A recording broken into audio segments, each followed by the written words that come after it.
अध्याय 18 उपसंहार संन्यास की सिद्धि। अर्जुन ने कहा, हे महाबाहु, मैं त्याग का उद्देश्य जानने का इच्छुक हूँ, और हे केशनिषूदन, हे ऋषिकेश, मैं त्यागमय जीवन का भी उद्देश्य जानना चाहता हूँ। भगवान ने कहा, भौतिक इच्छा पर आधारित कर्मों के परित्याग को विद्वान लोग संन्यास कहते हैं, और समस्त कर्मों के फल त्याग को बुद्धिमान लोग त्याग कहते हैं। कुछ विद्वान घोषित करते हैं कि समस्त प्रकार के सकाम कर्मों को दोषपूर्ण समझकर त्याग देना चाहिए, किंतु अन्य विद्वान मानते हैं कि यज्ञ, दान तथा तपस्या के कर्मों को कभी नहीं त्यागना चाहिए। हे भरत श्रेष्ठ, अब त्याग के विषय में मेरा निर्णय सुनो। हे नरशार्दूल, शास्त्रों में त्याग 3 तरह का बताया गया है। यज्ञ, दान तथा तपस्या के कर्मों का कभी परित्याग नहीं करना चाहिए, उन्हें अवश्य संपन्न करना चाहिए।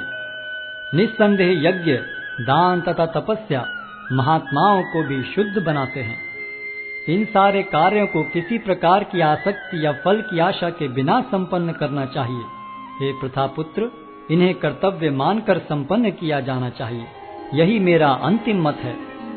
निर्दिष्ट कर्तव्यों को कभी नहीं त्यागना चाहिए।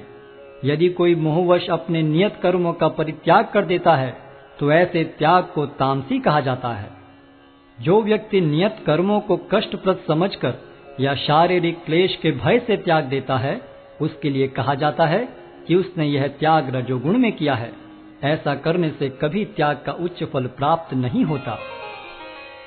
हे अर्जुन, जब मनुष्य नियत कर्तव्य को करणीय मानकर करता है और समस्त भौतिक संगति तथा फल की आसक्ति को त्याग देता है, तो उसका त्याग सात्विक कहलाता है। सतोगुण में स्थित बुद्धिमान त्यागी, जो न तो अशुभ कर्म से घृणा करता है, न शुभ कर्म से लिप्त होता है, वह कर्म के विषय में कोई संशय नहीं रखता। निस्संदेह किसी भी देहधारी प्राणी के लिए समस्त कर्मों का परित्याग कर पाना असंभव है, लेकिन जो कर्म फल का परित्याग करता है वह वास्तव में त्यागी कहलाता है।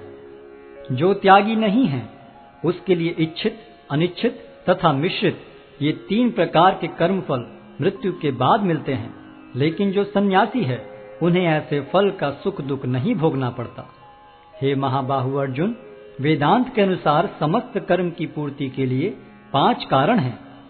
अब तुम इन्हें मुझसे सुनो। कर्म का स्थान शरीर, कर्ता, विभिन्न इंद्रियां, अनेक प्रकार की चेष्टाएं तथा परमात्मा, ये 5 कर्म के कारण हैं। मनुष्य अपने शरीर, मन या वाणी से जो भी उचित या अनुचित कर्म करता है वह इन 5 कारणों के फलस्वरूप होता है। अतएव जो इन 5 कारणों को न मानकर अपने आप को ही एकमात्र कर्ता मानता है, वह निश्चय ही बहुत बुद्धिमान नहीं होता और वस्तुओं को सही रूप में नहीं देख सकता।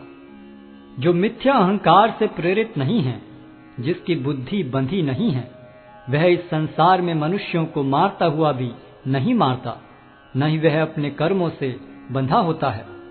ज्ञान, ज्ञेय तथा ज्ञाता, ये तीनों कर्म को प्रेरणा देने वाले कारण हैं। इंद्रियां, कर्म तथा कर्ता, ये 3 कर्म के संघटक हैं। प्रकृति के 3 गुणों के अनुसार ही ज्ञान, कर्म तथा कर्ता के 3 भेद हैं। अब तुम मुझसे इन्हें सुनो। जिस ज्ञान से अनंत रूपों में विभक्त सारे जीवों में एक ही अविभक्त आध्यात्मिक प्रकृति देखी जाती है, उसे ही तुम सात्विक जानो। जिस ज्ञान से कोई मनुष्य विभिन्न शरीरों में भिन्न भिन्न प्रकार का जीव देखता है, उसे तुम राजसी जानो। और वह ज्ञान जिससे मनुष्य किसी एक प्रकार के कार्य को, जो अति तुच्छ है, सब कुछ मानकर सत्य को जाने बिना उसमें लिप्त रहता है, तामसी कहा जाता है। जो कर्म नियमित है और जो आसक्ति, राग या द्वेष से रहित कर्मफल की चाह के बिना किया जाता है, वह सात्विक कहलाता है। लेकिन जो कार्य अपनी इच्छा पूर्ति के निमित्त प्रयास पूर्वक एवं मिथ्य अहंकार के भाव से किया जाता है, वह रजोगुणी कहा जाता है। जो कर्म मोहवश शास्त्रीय आदेशों की अवहेलना करके तथा भावी बंधन की परवाह किए बिना या हिंसा अथवा अन्यों को दुख पहुंचाने के लिए किया जाता है, वह तामसी कहलाता है। जो व्यक्ति भौतिक गुणों के संसर्ग के बिना अहंकार रहित संकल्प तथा उत्साहपूर्वक अपना कर्म करता है, और सफलता अथवा असफलता में अविचलित रहता है, वह सात्विक कर्ता कहलाता है। जो कर्ता कर्म तथा कर्म फल के प्रति आसक्त होकर फलों का भोग करना चाहता है तथा जो लोभी, सदैव ईर्ष्यालु, अपवित्र और सुख दुख से विचलित होने वाला है, वह राजसी कहा जाता है। जो कर्ता सदा शास्त्रों के आदेशों के विरुद्ध कार्य करता रहता है, जो भौतिकवादी, हठी, कपटी तथा अन्यों का अपमान करने में पटु है तथा जो आलसी, सदैव खिन्न तथा काम करने में दीर्घ सूत्री है, वह तमोगुणी कहलाता है। हे धनंजय, अब मैं प्रकृति के 3 गुणों के अनुसार तुम्हें विभिन्न प्रकार की बुद्धि तथा धृति के विषय में विस्तार से बताऊंगा, तुम इसे सुनो। हे प्रथापुत्र, वह बुद्धि सतोगुणी है, जिसके द्वारा मनुष्य यह जानता है कि क्या करणीय है और क्या नहीं है, किससे डरना चाहिए और किससे नहीं, क्या बांधने वाला है और क्या मुक्ति देने वाला है। हे प्रथापुत्र, जो बुद्धि धर्म तथा अधर्म, करणीय तथा अकरणीय कर्म में भेद नहीं कर पाती, वह राजसी है। जो बुद्धि मोह तथा अहंकार के वशीभूत होकर अधर्म को धर्म और धर्म को अधर्म मानती है और सदैव विपरीत दिशा में प्रयत्न करती है, हे पार्थ, वह तामसी है। हे प्रथापुत्र, जो अटूट है, जिसे योगाभ्यास द्वारा अचल रहकर धारण किया जाता है और जो इस प्रकार मन, प्राण तथा इंद्रियों के कार्यकलापों को वश में रखती है, वह धृति सात्विक है। लेकिन हे अर्जुन, जिस धृति से मनुष्य धर्म, अर्थ तथा काम के फलों में लिप्त बना रहता है, वह राजसी है।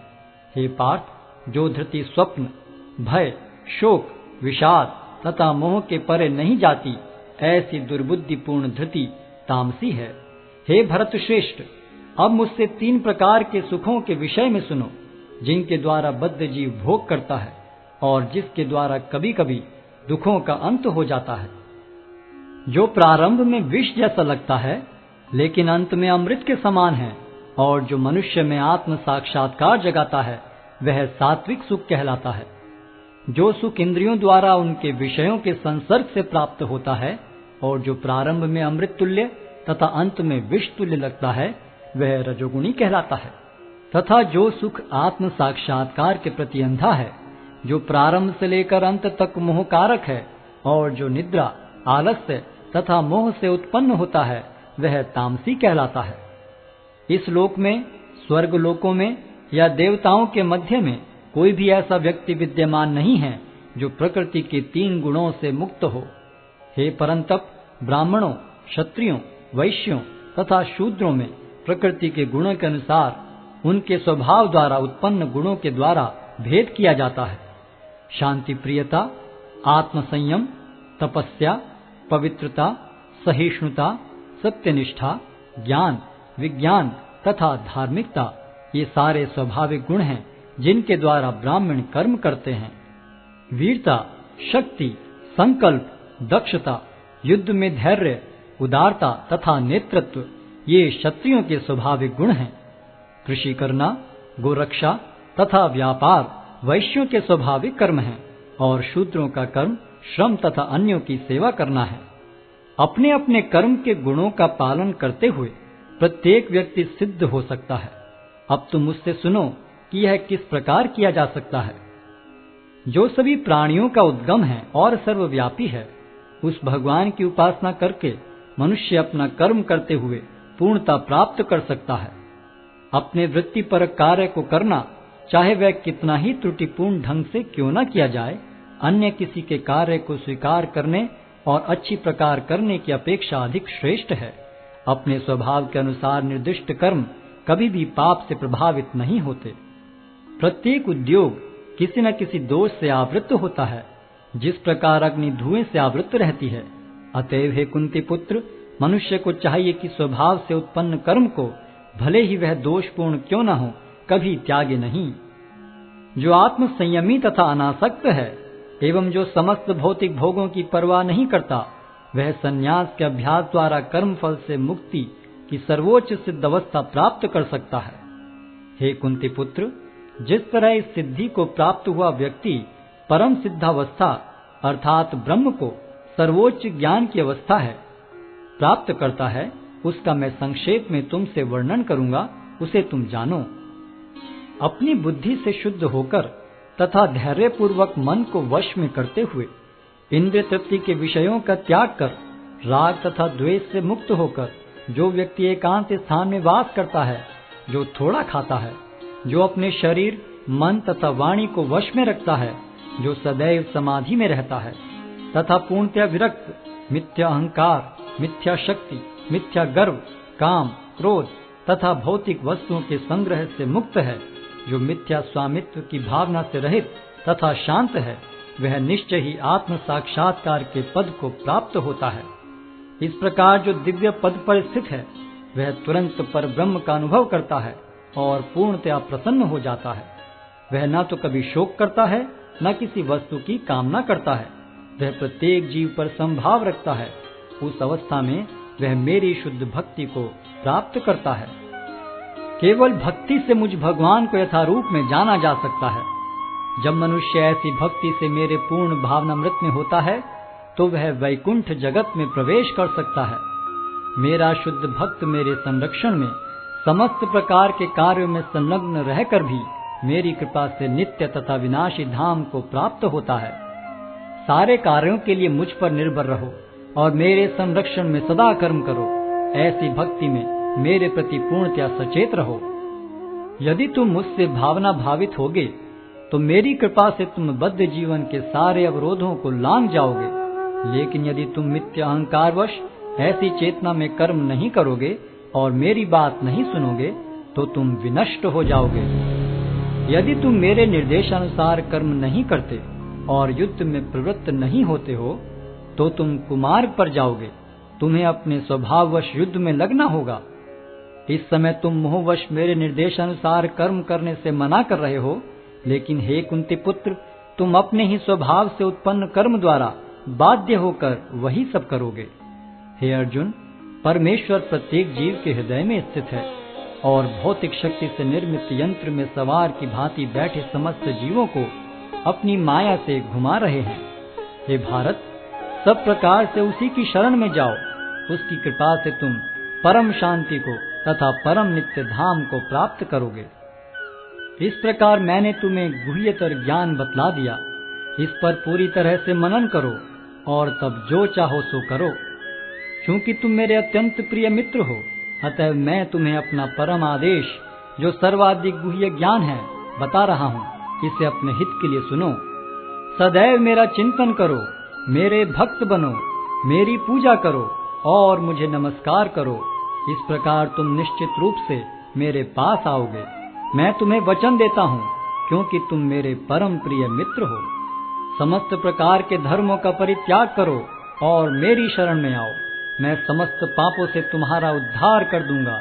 डरो मत। यह गुह्य ज्ञान उनको कभी भी न बताया जाए जो न तो संयमी है, न एकनिष्ठ, न भक्ति में रत है, न ही उसे जो मुझसे द्वेष करता है। जो व्यक्ति भक्तों को यह परम रहस्य बताता है, वह शुद्ध भक्ति को प्राप्त करेगा और अंत में वह मेरे पास वापस आएगा। इस संसार में उसकी अपेक्षा कोई अन्य सेवक न तो मुझे अधिक प्रिय है और न कभी होगा। और मैं घोषित करता हूँ कि जो हमारे इस पवित्र संवाद का अध्ययन करता है, वह अपनी बुद्धि से मेरी पूजा करता है, और जो श्रद्धा समेत तथा द्वेष रहित होकर इसे सुनता है, वह सारे पापों से मुक्त हो जाता है और उन शुभ लोकों को प्राप्त होता है जहाँ पुण्य आत्माएं निवास करती हैं। हे प्रथापुत्र, हे धनंजय, क्या तुमने इसे एकाग्र चित्त होकर सुना? और क्या अब तुम्हारा ज्ञान तथा मोह दूर हो गया है? अर्जुन ने कहा, हे कृष्ण, हे अच्युत, अब मेरा मोह दूर हो गया। आपके अनुग्रह से मुझे मेरी स्मरण शक्ति वापस मिल गई। अब मैं संशय रहित तथा दृढ़ हूँ और आपके आदेश अनुसार कर्म करने के लिए उद्यत हूँ। संजय ने कहा, इस प्रकार मैंने कृष्ण तथा अर्जुन इन दोनों महापुरुषों की वार्ता सुनी और यह संदेश इतना अद्भुत है कि मेरे शरीर में रोमांच हो रहा है।